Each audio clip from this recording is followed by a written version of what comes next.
show that 4/5 minus 0.06 recurring is equal to 11/15. Now, it's no good, you just can't just put this into your calculator in an IGCSE exam.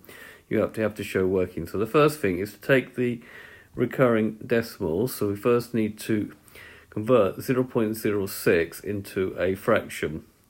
So to do that, you need to let x be equal to 0.06. And therefore x will be equal to 0.0666666.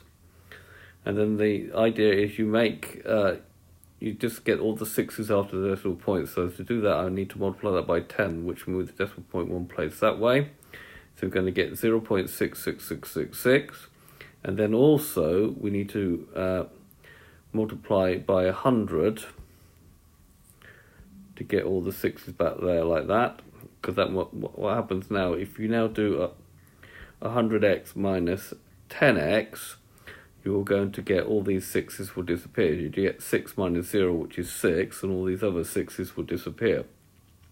Now 100x minus 10x gives you 90x is equal to 6, and then x is 6 over 90. Now we know that 2 goes into both those numbers and also 3, therefore these are divisible by 6, both these numbers, and we get an answer of 1/15.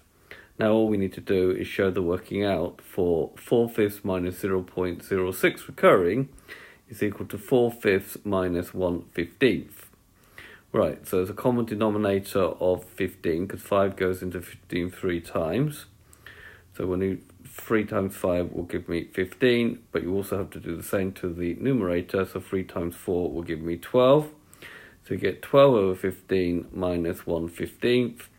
12 minus 1 will give me 11 over 15 as required. Okay, so this question just requires a little bit of working. You just can't plug the numbers into your calculator to say, yes, it is true. We need some sort of algebraic working. I hope you've understood, and I thank you very much for watching.